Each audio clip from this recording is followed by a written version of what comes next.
that parking lot. With that, they will be required to have a buffer yard adjacent to the home to the south. And if there's any parking spaces that front that home, they will have to have a screen, like a fence or a hedgerow or something like that to buffer any headlights from that home to the south. This is the property here on the upper right, and of the notices that were sent out, none were returned in favor. Or actually, one was returned in favor by the applicant, and none were returned in opposition. Planning Commission recommends approval. That's a smart applicant. Any questions for Kyle? No, he already said that there's gonna be a divider between, because there's gonna be a house directly next door to the parking lot. Correct, they will have a buffer yard with trees, and then if there's any cars facing that way, they will have it screened. All right, so moved. Second. Got a motion by Hawkins, second by Wynn. Any further discussion? All those in favor say aye. Opposed? Motion carries. C8. Last one. This is a request for a name change for Settlers Landing to change it to Bass Pro Way. This Settlers Landing is between Centennial Parkway and South Broadway, just south of the new Bass Pro store. This is one of the things as part of the development agreement with Bass Pro. We did discuss the facilitation of possibly renaming this street to Bass Pro Way, and so this is the culmination of that. As you see here, Settlers Landing is currently halfway built. There is plans to extend the remainder of that here in the near future. There's no concerns from staff on this proposed name change, and the Planning Commission recommended approval. Any questions for Kyle? Move to approve. Second. Got a motion by Nichols, second by Wynn. Any further discussion? All those in favor say aye. Aye. Opposed? Motion carries. Thank you, Kyle. Thank you. R1, Ms. Robinette. Good morning, Mayor. Good morning, Council. Leanne Robinette, Director of Parks and Recreation. This is a request for the City Council to consider adoption of a resolution authorizing the filing of a grant application with the East Texas Council of Government. ETCOG announced the availability of municipal solid waste grant funding for fiscal year 26 and 27 for eligible local and regional projects in support of the goals and objectives for ETCOG's Regional Solid Waste Management Plan. Funding for this program is provided through a grant from the Texas Commission on Environmental Quality. TCEQ has made $161,705 available for this grant program.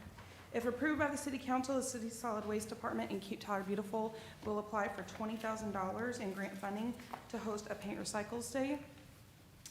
During this event, we would collect latex and oil-based paints from Tyler citizens and use the funds to recycle or properly dispose of it by a contracted environmental service agency.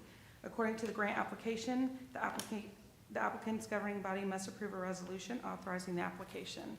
So the recommendations that the request that the City Council consider adoption of a resolution authorizing the filing of an application with the East Texas Council of Governments for a regional solid waste grant and authorizing the acceptance and use of any grants if awarded, authorizing the acceptance of any increases in grant funding levels, and authorizing the Solid Waste Department to take all actions needed to receive and expend grant funding. Any questions for Leanne? Move to approve. Second. Got a motion by Hawkins, second by Wynn. Any further discussion? All those in favor say aye. Aye. Opposed? Motion carries. Thank you. Thanks, Leanne. Cameron. Good morning, Mayor, Council. Good morning. This morning, we have an reimbursement agreement with Union Pacific Railroad for our current railroad grade crossing improvement projects. In the half-cent program, we created these annual improvement projects, and currently, we have 4 locations underneath design. Those are East Locust, East Ferguson, and East Irwin in the downtown area, associated with converting these from one-way traffic to two-way traffic and improving pedestrian crossing and those crossing services. And then also East Lake Street, near the medical district, as far as a lot of emergency vehicles in this area and improving that crossing quality. And so this reimbursement agreement is part of the design. We currently have, HDR is working on the design for these. This is a separate agreement from the HDR design contract directly with Union Pacific to cover their costs associated with completing this. They do an on-site diagnostic, preliminary engineering, review of the crossing, some design, and also create that cost estimate for the construction equipment that goes in place there. And so this was also approved by the half-cent sales tax last week. You see a summary of the cost with HDR design and the Union Pacific Railroad reimbursement agreement. And so it is requested that City Council authorize the city manager to execute an agreement with Union Pacific Railroad to perform preliminary engineering service costs associated with the 2024 railroad crossing improvement projects in the amount of $210,000. All right, question. Yes, sir. Lake Street.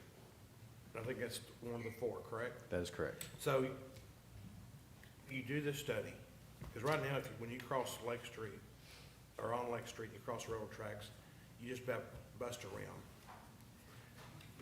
So at the end of the day, you do the study, and I'm not sure what is determined or what is recommended, but at the end of the day, if you spend this money, will these crossings be improved and at whose expense? Yes, sir. So yes, that is part of the Lake Street redesign, is working on that profile of that crossing to improve that. And it is on us as the city to improve, especially outside of the right-of-way, to improve that because it is our street and our approach. So those are costs for us to design and construct that. We've done this before. MOK, you may remember back when we improved MOK, we were responsible for very much the engineering and the repairs to the crossing there at that location. And so Lake will be the same. But this gives you the engineering kind of report to be able to then go out and do the bidding for the project in the future. And for the downtown ones, just, and Cameron kind of maybe alluded to it, but the reason that we have Locust, Ferguson, and Irwin that we're also doing is because of taking those streets to two-way as part of the downtown revitalization project. And so right now, it's all, with the gates and everything, is designed just for access headed in one direction. And so we have to be able to go back and rework those so that it is able to, the gates and everything work for two directions. That's correct. Okay, I have no more questions. Move You know to- me about studies. So this is actually I wanna see the finished product. design. The law requires engineering. Trust me, we're never happy about it either, except for engineers. And I would, So, just to clarify, this is the design for the improvements. So it's, we are moving forward to create the construction documents for these projects. Move to approve. Second. You got a motion by Nichols, second by Wynn. Any further discussion? All those in favor say aye. Aye. Opposed? Motion carries. Thanks, Cameron. more engineers. Darren, you're last man up. Let's see some enthusiasm. All right, here we go. Let's do this. What we have right here, I'm up here for the TW Consent Creek Brick Removal Project construction contract for approval for it. Basically, what this contract includes is removing the brick ahead of the sanitary sewer line contractor, Belt Construction, that's doing the TW capacity improvements, Group 2 capacity improvements project. What we're doing here is removing the brick, we're cleaning the brick, we're stockpiling it off-site, and we're putting in some temporary pavement. So whenever the sewer line contractor, he can just come through and not have to worry about the brick or anything similar to that. We're getting that out of the way. Now, that's all this project includes. As far as a future project, what we're gonna do is we're gonna wait until the project, or the contractor, their contractor comes through, installs the sewer line, and then we're gonna wait, he's gonna install some temporary pavement. We're gonna wait till the settlement of the trench, any trench settlement comes through and has a chance to actually settle. Then we will go back in there and repair that and reinstall the bricks where there are brick streets, reinstall pavement, asphalt pavement like on Elm Street right here, where there is asphalt pavement. We're not changing any pavement types, we are reinstalling the brick once we take it back out. One of the locations right here. This is the biggest location all in one place. The yellow shows that it's asphalt pavement. The orange shows that it is existing brick, and will go back as brick. And there are four other locations right here over by the library, and then over down in the Hogg Middle School area. We did advertise for bids, open bids on September 9th. Crown Civil was the low bidder at just under $1.5 million, which was under the engineer's cost estimate. So you can see the bids ranged anywhere from 1.5 to about 2.5 million. So Crown does a lot of work for us on brick streets. They're very good. We trust them. So it is requested council would authorize the city manager to execute a capital improvement project construction contract with Crown Civil Construction Corporation for the TWU consent decree brick removal project for $1,473,686, bid number 25-074. All right, any question for Darren? Yeah, when did, excuse me, the TWU consent decree originate? That was back, 2017? So, yes. And just, it's kind of, Councilman Hawkins kind of opens up the door for this one. This is being paid for from the half-cent funds. Okay.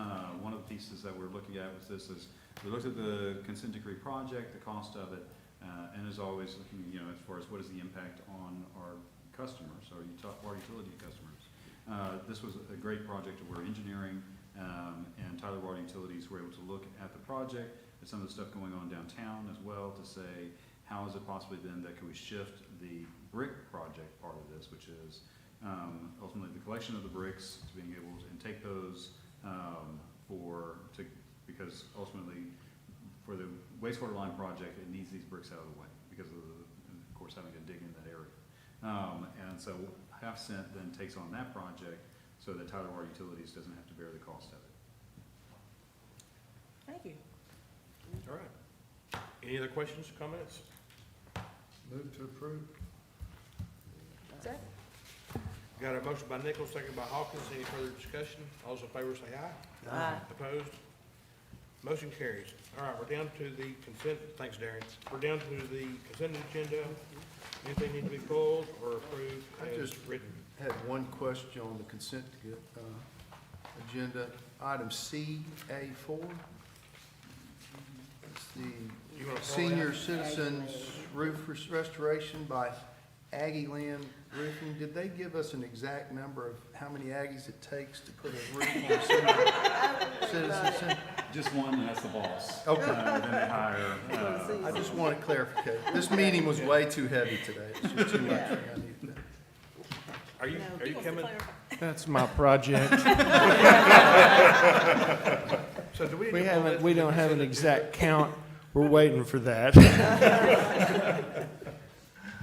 Thank you. agenda? All right. Move to approve the consent agenda as presented. Got a motion by Nichols, second by Wynn.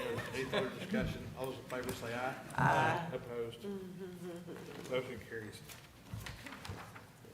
All right, city manager's report. And Mr. for- Aggie. Yeah, for the record, the mayor also had, was like, really, Aggieland Roofing? That is what they are doing business as, and they were the lowest bidder as well.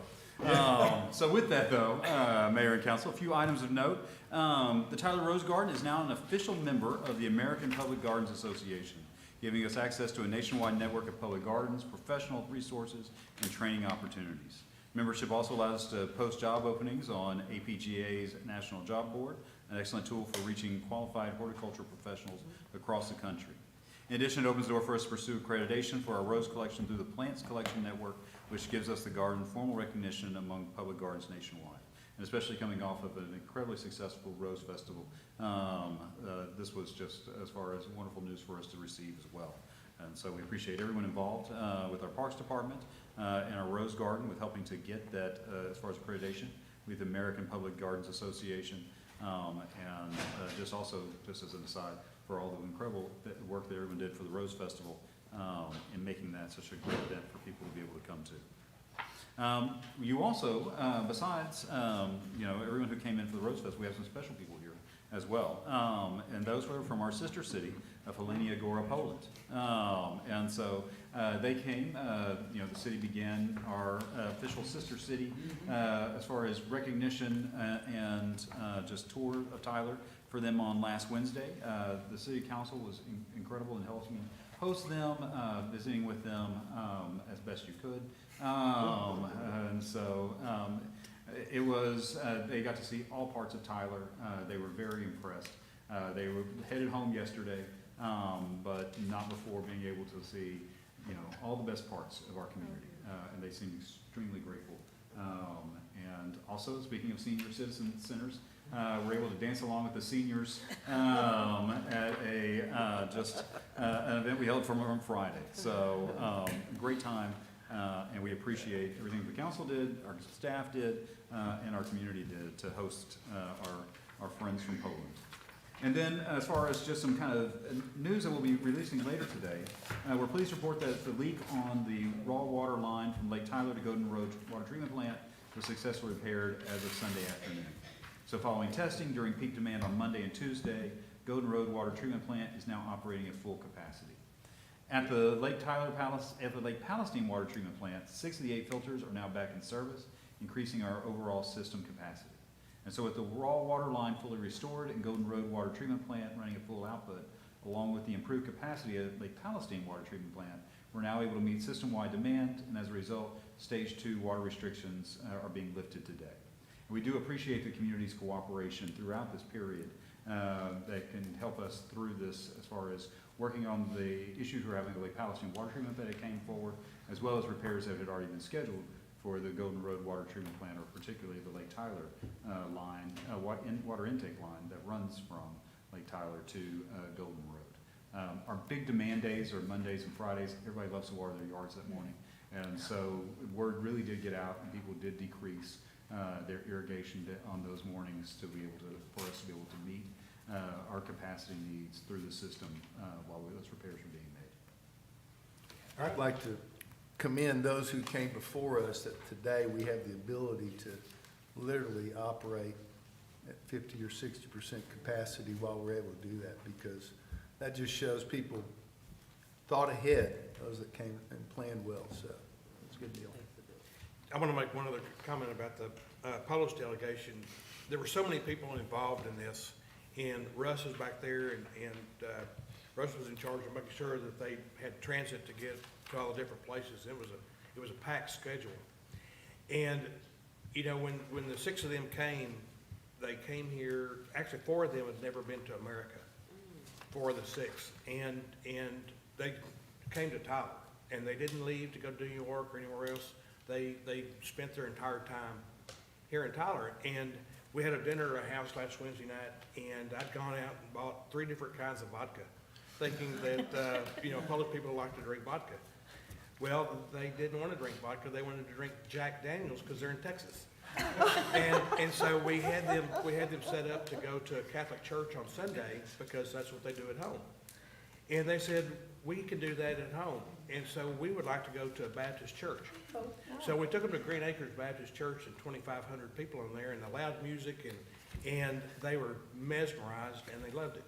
Then we had the going away party Monday night at Villa Montez, and how'd they show up? Cowboy hats, cowboy shirts, jeans, Wranglers, boots. They went shopping at Boot Barn and Cavender's. So when they came to Texas, they wanted to do Texas. And anyway, it was a fabulous trip. We had a great time with them, and just thank you for everybody that was involved. So, that being said, we are going to go into executive session, and forgive me while I read all this. The City Council may go into executive session regarding any item posted on the agenda as authorized by Title V, Chapter 551 of the Texas Government Code. Under Texas Government Code, Section 551.087, Economic Development, deliberation regarding the following: possible offer of financial or other incentive to a prospect, and to consider financial and other information about the prospect project with which the city is conducting economic development negotiations that could lead to a partnership in Tyler. Any final action by the City Council will be taken in open session. So we're going to go to executive session. We'll be back in a little bit. So thank you all for coming.